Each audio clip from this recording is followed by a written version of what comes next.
Welcome back to another episode of the Diabetes Digital Podcast. Today, we are talking about something that is very mysterious to many women, even though it shouldn't be, and that is HRT, also known as hormone replacement therapy.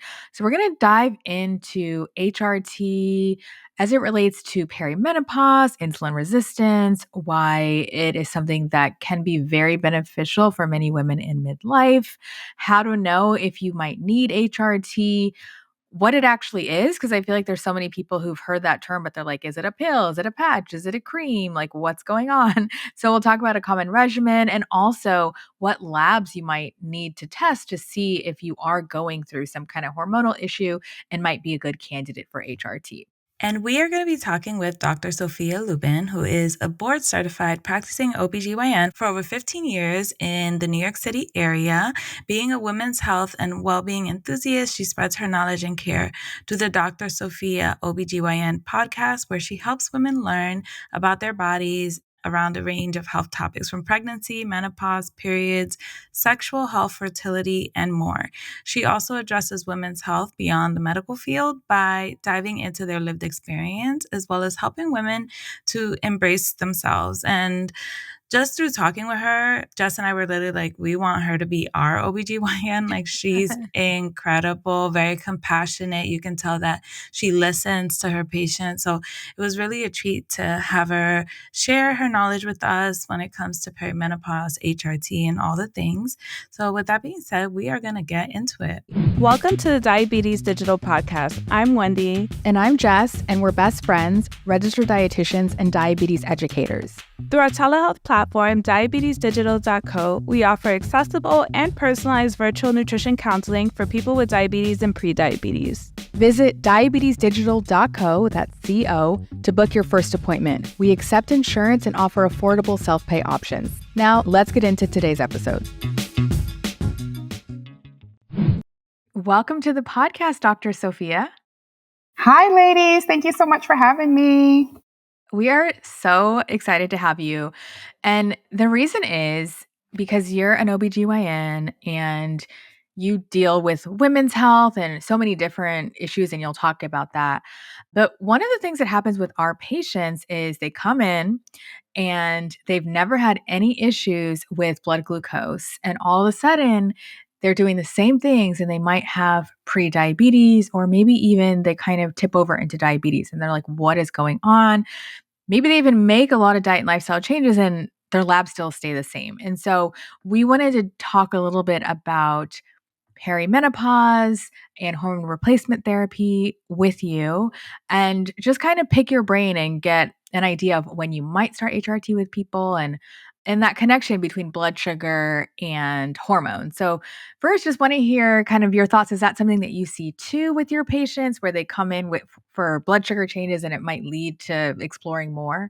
Those are great questions. And I think the first place to start is that as an OB-GYN, I typically see women really because they're having some form of menstrual irregularity. Like, that's actually the hallmark sign that there may be some other hormonal issue going on that then leads us down a different path of, well, not only do you have perhaps a potential hormonal imbalance, but rather now we're diagnosing you with prediabetes, diabetes, etc., insulin resistance and things like that, because then we're seeing things like PCOS or polycystic ovarian syndrome, which is a major component when we're thinking about young women with menstrual irregularities.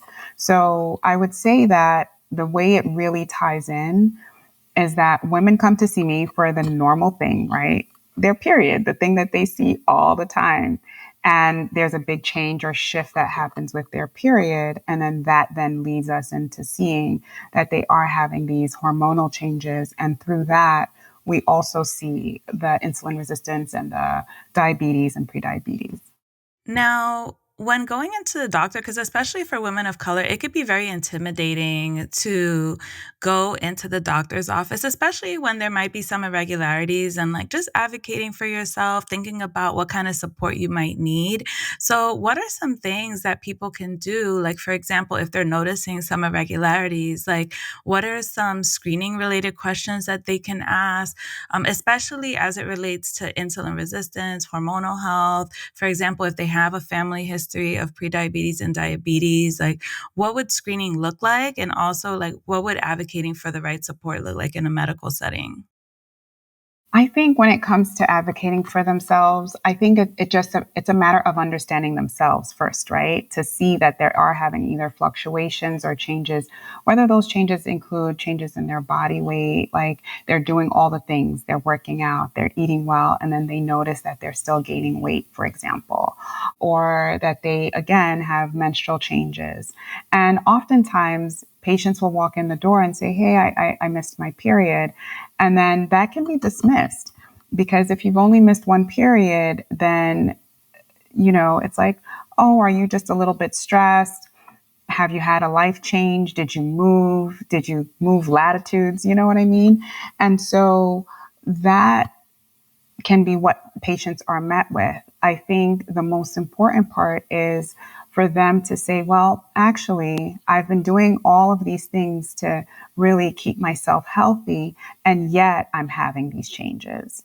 And how can we then together evaluate what's happening? Because I know myself and I really feel like something's off or something's different. And I think being very sure about that part, and conveying that aspect of it, that's one. And then to remind your physician or your provider, I'm looking for you to help me. This is a relationship. This is a relationship that we have built or that we are building. And the best way to build a relationship is one that's built on trust.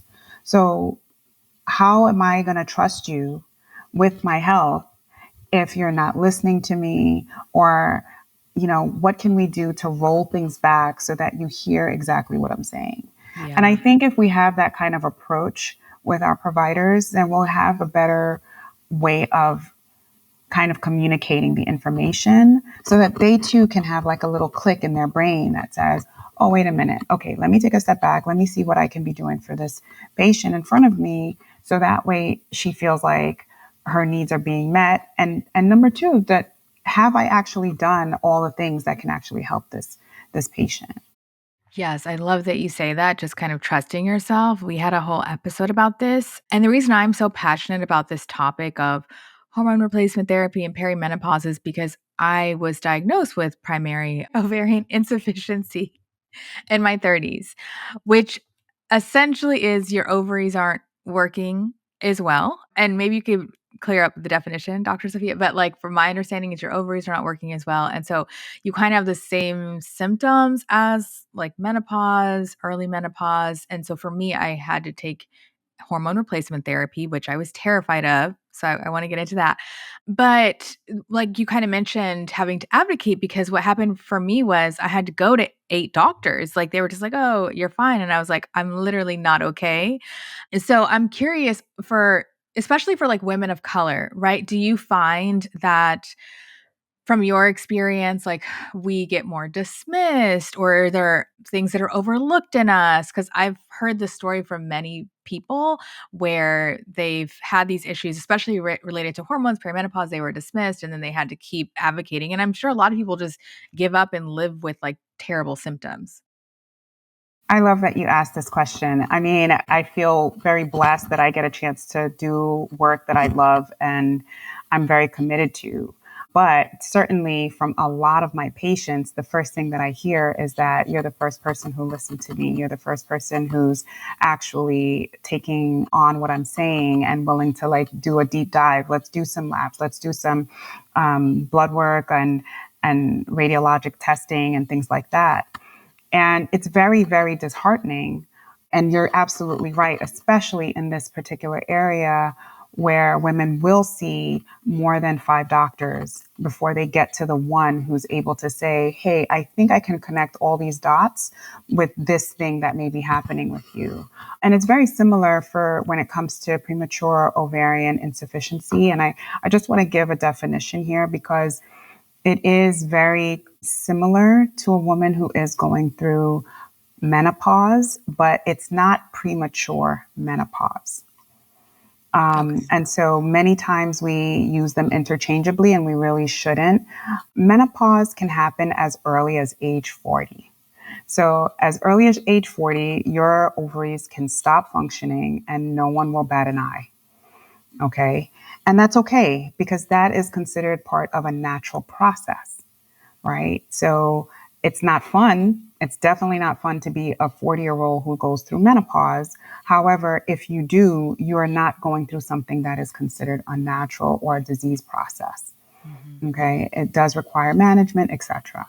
The difference between a younger woman, so I don't want to say premature menopause, but let's just say early menopause, right? As opposed to the average age of women who go through menopause in this country is 51. All right. So if the average age is 51 and you're 40 going through it, yeah, it's going to feel like it's happening too soon and early, but it's still part of a natural course for you. Okay.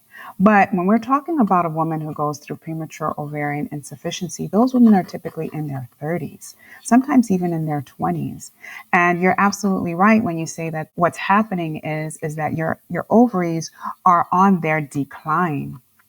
So again, very different from another syndrome that we know about, which is polycystic ovarian syndrome. All right. Two different things, but sometimes have similar like presentations in that you can still have the menstrual irregularities as the hallmark symptom.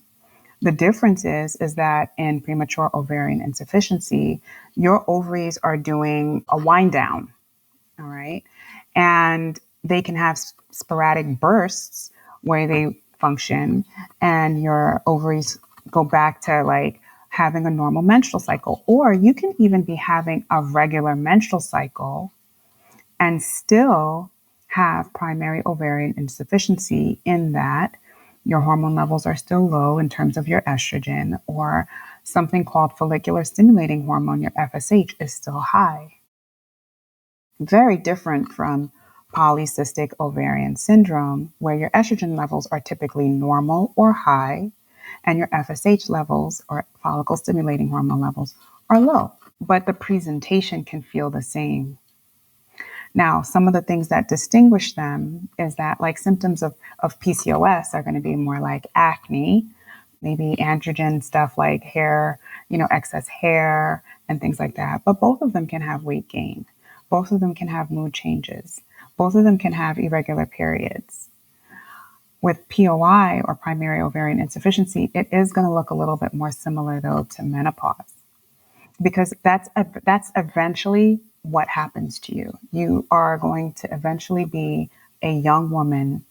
And when I say young, anything less than 40. Not that 40 is not young, guys. I consider myself very young. But Same. but imagine being, and for you, Jess, I really have a lot of compassion for you, because to be a woman in her 30s and get a diagnosis that your ovaries are winding down. Therefore, whatever plans you had for your future, if you don't already have children, if you were thinking, oh, I'm going to plan a pregnancy in 2 years, only to find out that may be near impossible without having some type of help, right? Like without having to go to a reproductive endocrinologist for some special treatments. That's very disheartening and can cause a lot of women to go through periods of depression, anxiety, wonder, why me? Why is this happening? And if we as a provider are not understanding that that's what your patient is going through, and I think when it comes to women of color, we're dismissed for so many times, so many ways. Oh, girl, you're just too stressed. Just relax, or you go to the doctor and you say, I'm starting to have hot flashes. And they just, okay, lose some weight. But why am I having hot flashes at 33? Like, Right. I'm not supposed to. Yeah. Like, why am I not sleeping without being drenched in sweat and it's like 50, I have to have it on 50 degrees and I'm still like sweaty. Like that's not normal. And Exactly. if it is, Exactly. this is not going to work for me. Yeah. Exactly. And then you moved into the question of, well, where I had to reckon with the fact that I now have to start something called hormone replacement, Yes. right? And for the majority of women, so today, 2025, okay, the reality is that the words hormone replacement are synonymous with I'm going to die. There's too many risks. It's Yeah. going to give me cancer. It's going to give me a stroke. And so if you are associating that, okay, with something that I'm now going to need for a lifetime, what? Wait, what are you saying? And Mhm. at the end of the day, when we're talking about premature ovarian insufficiency, you need that hormone replacement at bare minimum until you get to what we consider as the average age of menopause. And truth be told, you need it further far and beyond that. Yeah. That's like a lifetime. I tell people you're going to be on Seriously. your hormones till your 90s. Yeah. Okay, let's just be clear because we want to live a vital life, right?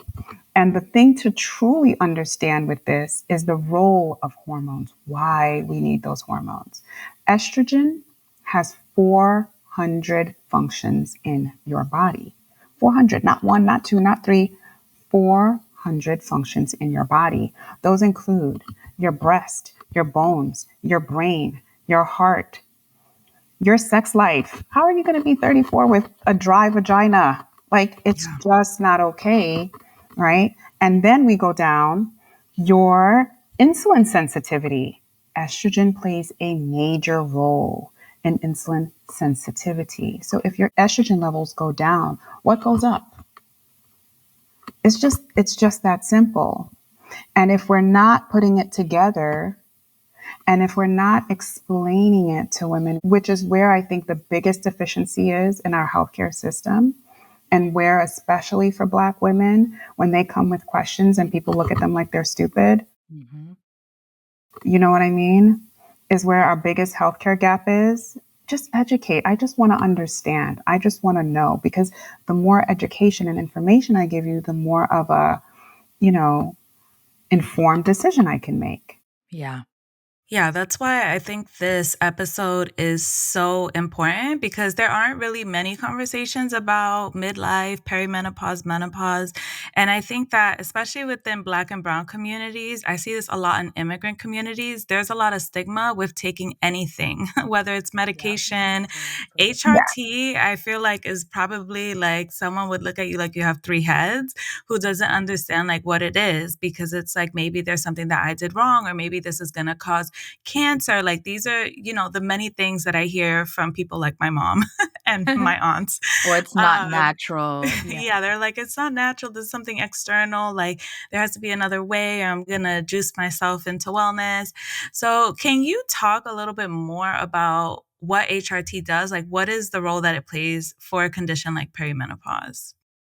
Oh, wow. That's great. I think you're hitting the nail right on the head. I mean, for sure, women already have an issue when it comes to hormone replacement. And when you add in immigrant populations, minorities, and marginalized individuals, you're definitely going to get a lot of resistance.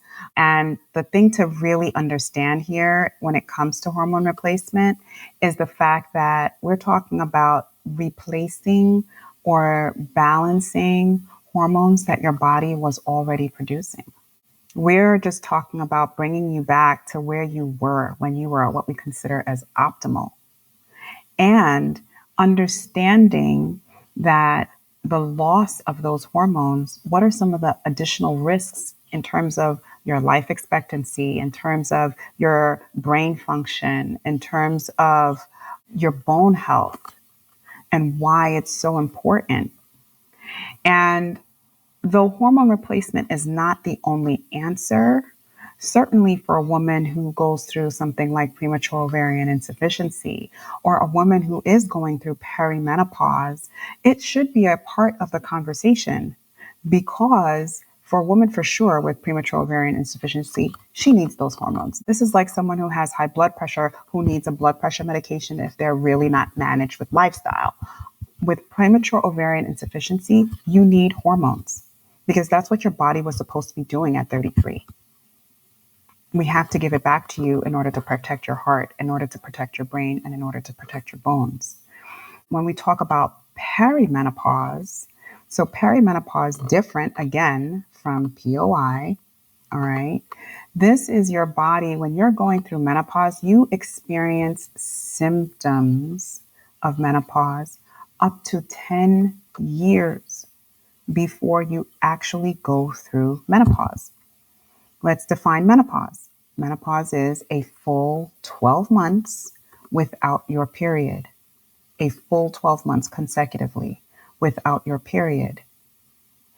You can experience the symptoms up to 10 years before. Now, big difference, perimenopause, someone who has premature ovarian insufficiency, the perimenopause person, their hormones are going to consistently look normal, but they're going to feel like crap. One of the other big differences is major lifestyle changes can have a dramatic impact in that woman who is perimenopausal. Unfortunately, no matter how many lifestyle changes the person who has premature ovarian insufficiency does, though helpful, it doesn't change the fact that what she really needs is that estrogen. Yeah. And so that's where we have to make an understanding, a concerted effort to understand. Now, is the woman who's going through perimenopause, is she going to benefit perhaps from having some hormone replacement? Absolutely. She can't sleep. She still feels some hot flashes sometimes. She's still having night sweats. She's feeling fatigued. Her insulin resistance is going up. She's getting diagnosed for the first time with prediabetes and diabetes. Her cholesterol is up. So all those things are happening. Lifestyle modifications can certainly help with that. Supplements can certainly help with that. You know, I mean, what exercise, just movement of your body can do to help mitigate some of these symptoms is dramatic.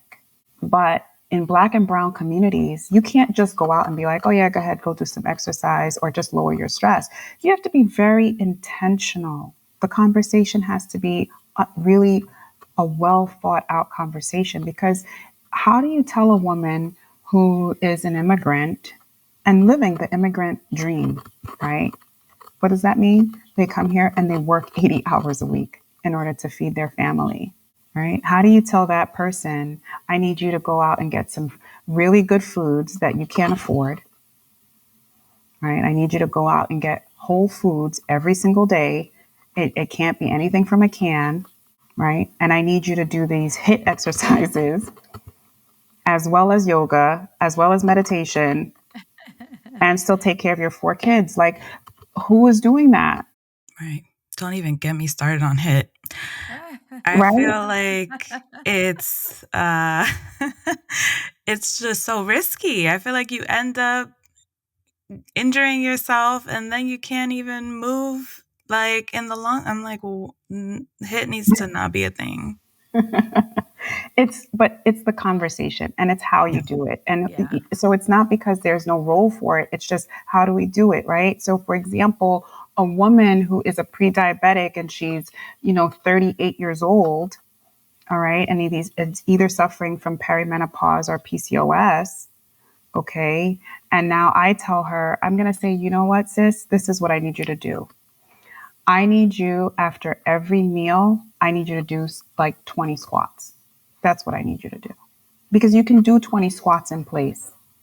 And if we're using big muscle groups, then you're eating up that glucose that you just put into your body. Yeah. But you could do that. Yeah. Right? Or it's more accessible. It's It can just be more more, realistic. it's Yeah. more realistic, right? And I Yeah. didn't tell her go lose 20 pounds, and I didn't tell Right. her any of that. Yeah. I'm just going to say, tell me what your day is like, and then let's see where we can fit certain things in. Tell me what you eat, and let's see where we can make some adjustments that are realistic. I love that. Yeah. Yeah. Because oftentimes it's like people just get a handout. We're so against that. Like, of course, handouts, there's a place for them. We have a ton of handouts. But I think what's missing in healthcare often is like the person, the lived experience. What is, like you said, what is your day like? What do you even want to do this? Like, oh, maybe I didn't know you had a knee injury and can't do what. So it's like getting that information from them. Now, you brought up HRT, and I want to dive in a little bit more with that, because there are so many people who are terrified of HRT because I feel like it's had a very bad rap in the media. People are scared they're going to get cancer. I know there was like a study a while back that, has now kind of been torn apart, that like cautioned women not to take it. And so a lot of women, including like I feel like my mom's generation, just suffered because they were told not to take HRT. So I want to like almost make this episode like in defense of HRT. Like, what can you say to those people who are like, well, I'm experiencing the symptoms you're saying, but I'm just like scared of the risk of taking it? Like, what would you say to them? So, to the women who are truly suffering, who are, and I say they are scared, but they are scared because they are misinformed. And you're right. There was the Women's Health Initiative about 22 years ago. It came out and really put a big dampening on HRT, on hormone replacement, because it made a lot of associations. And let's say you have a whole bunch of women that are in their 60s. So if you're in your 60s, you've pretty much long passed your menopause, right? The initial menopause phase, right? So that means that you already inherently, because you've lost your hormones, have an increased risk for cardiovascular disease, for stroke, for cancer. Like you already have that. And then I now say, okay, you know what? But I want to see if this medication is going to be preventative and stuff like that. So I start giving them hormone replacement, and they still get the cancer, the stroke, the anyway. Is that really a cause? But there was an association and a link created there that the reason why those women may have had the stroke or the cancer, etc., is because they were on this hormone replacement. That's where it all started. Okay. And the interesting thing is that there were actually some other things that did come out, other benefits, right? It actually prevents colon cancer, as an example. You know what I'm saying? And even if we talk about the whole number, it's like going from 4 people to 5 in 100,000 people. Like, come on. Like, we didn't make a big jump, even if that is the case. So I just try to put it into perspective, first of all, and get people to understand that part first. So that's one. And then 2, I explain. The goal here is to understand, what are those hormones doing for me in the first place? Yes. That's 1. And then 2, what are the symptoms I'm experiencing, and how can the hormones help mitigate them? Yes. So if you're experiencing hot flashes, estrogen therapy takes away hot flashes almost instantly. Literally in 3 days, you no longer have hot flashes.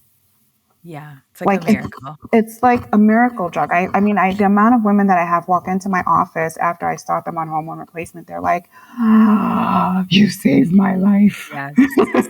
I literally sent my doctor that message, like, you literally saved my life. Thank you. Right? And they're like, wow, I just didn't know. Mm-hmm. Right? Because we don't learn this stuff.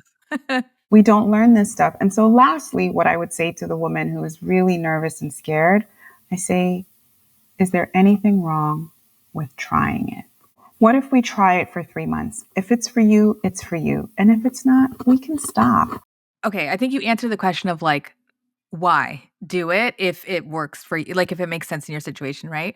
Let's say someone's like, okay, I want to do it, but like they don't even know like what is HRT? Because even for me, I was like, I don't even get it. Like, am I taking pills? Am I doing is it an injection? patches? Am I I doing don't even know this? what Am it I doing is. like? Yeah. Can you give like a sample HRT like regimen for people who are just like, what even is it?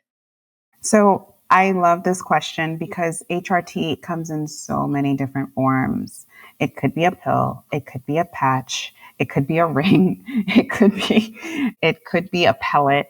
It could be so many different variations depending on who your provider is. That's one. And what is going to work the best for you? So for example, for a woman who may have a couple of different comorbidities. Maybe she does have diabetes already, or maybe she is a hypertensive. Probably the best form of HRT, let's say, and when we talk HRT, I'm just going to say estrogen in this case, although when we talk about hormone replacement, we're replacing estrogen, we're replacing progesterone, especially in a woman who has her uterus still. So she's not had a hysterectomy, she has no reason to have it taken out. You need both of those hormones, with estrogen being our predominant one that we're going to consider as taking away things like hot flashes, vaginal dryness, brain fog, although progesterone does have a role. The major role of progesterone is protection of the uterus. Okay. And so that's how come I speak more of in terms of the estrogen. Now, a woman who already has diabetes, high blood pressure, the best way for me is to say, I think you should take this as a patch. Why? Because as a patch, she's going to bypass the gut. She's going to bypass any of the bad things that people like to say is associated with hormone replacement. Okay, we're not going to increase her blood pressure. We're not going to increase her stroke risk. We're not going to increase her cancer risk, for example, by giving it to her in a patch. Okay. And in all honesty, for some women, a patch is not really realistic. She goes to the gym 3 times a week. She's sweating she's sweating so much. And so a patch may fall off, and that might not be the best option for her.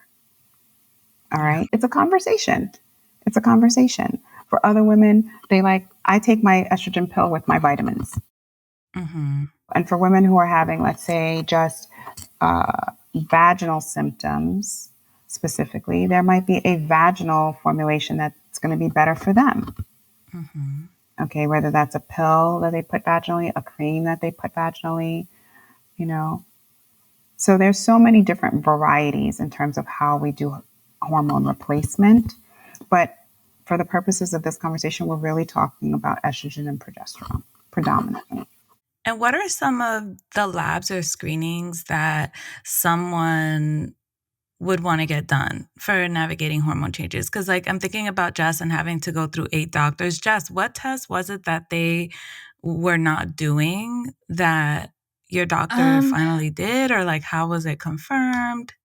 That's a great question. I honestly don't fully know. Okay. I just know it was confirmed, but I know every doctor, from my understanding, it's some look at the lab, some just look at the symptoms. They looked at the estrogen, the FSH, they looked at the ovaries, ultrasound, that kind of thing. And then just based on the symptoms and then Mm-hmm. some lab tests, I think. So yeah, I would love your thoughts, Dr. Sophia. So for sure, we start with some lab work. That's going to be your estrogen level. That's going to be an FSH level, or the follicle stimulating hormone level. I'm also going to look at something called AMH, or anti-Müllerian hormone. I am going to look at your ovaries on ultrasound. And that's just to give me the prelim, actually, when it comes to premature ovarian insufficiency specifically, because there are so many causes for premature ovarian insufficiency, which is why it's so different than saying early menopause or premature menopause. Because at the end of the day, although you have the problem, it's good to understand what's the etiology. So for example, in Jess's case, I don't know, but if there's another family member who also had premature ovarian insufficiency, because there are some hereditary components to it, for example. That's one. We may further do other testing, like something called a karyotype, to see is there any genetic or chromosomal abnormality that could be the reason why they have this predisposition, as opposed to potentially something like polycystic ovarian syndrome, which is truly multifactorial. There's a lot of different causes and reasons why a woman has that. And like I said, it's part of the reason why it's very reversible. Unfortunately, with menopause, is not reversible. Perimenopause is not reversible. It's manageable, and neither is premature ovarian insufficiency.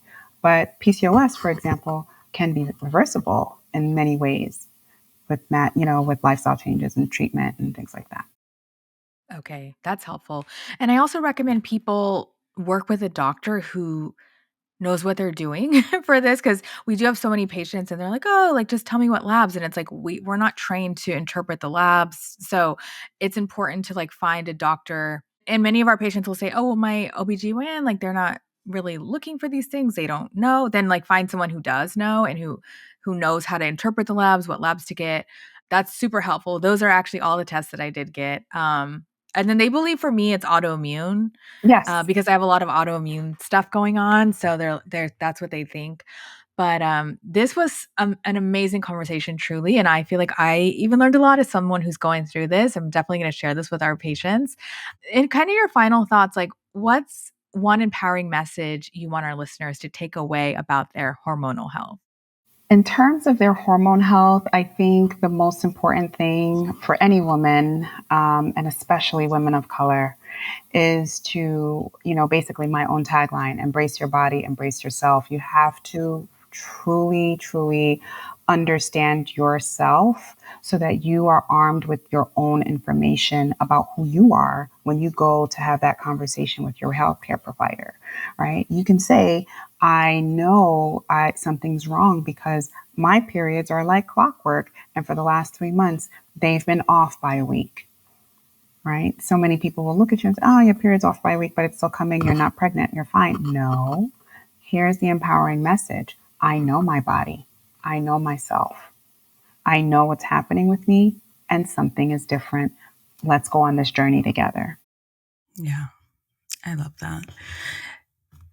For listeners who want to connect with you, I see that you have your own podcast. Can you tell us like where people can find you? I don't know if you take on patients, but if people want to work with you or just learn more about the work that you're doing, where can they go? Well, certainly they can follow me and like and subscribe at the Dr. Sophia OB-GYN podcast. We have a couple of episodes that are pretty specific to perimenopause, menopause that I really love. There's one that's called Perimenopause Crash and Burn, where I kind of talk a little bit about my own personal journey. And I think that might be like episode 20, but either way, they should just go through it all. They can also look me up at drsophiaobgyn.com. And I am based in New York City. Actually, I practice in a practice called Symphony Medical. Amazing. Okay. And do you see people in other states? Or are you just New York for now? New York for now. Okay. New York for now, but certainly get all the info you want off the Dr. Okay. Sophia. Okay, yeah, because I'm like, oh, I want to make an appointment, but I'm in California. Okay, and so do you see people virtual? Like, if we have patients who might want to work with you, do you take insurance? Do you see them virtual as well if they're in New York? If they are in New York, we do telehealth visits, Okay. and I definitely see patients that come to my office just make an appointment. Okay, cool. We're gonna let our dietitians know too. Amazing. Well, thank you so much, Dr. Sophia. This was great. Yeah, this was great. Ladies, thank you so much for having me, and hopefully I'll see you again soon. Yes. Thanks for joining us for today's episode. If you're interested in nutrition counseling with one of our expert dietitians to help improve your prediabetes or diabetes, visit us at diabetesdigital.co. Also, if you found our conversation helpful, do us a favor and rate and review this podcast on iTunes, plus share with someone who might find this helpful. You can also connect with us on Instagram at diabetesdigital.co. And tune in every Wednesday for practical, inclusive, and culturally humble diabetes insights. We'll catch you later. Bye.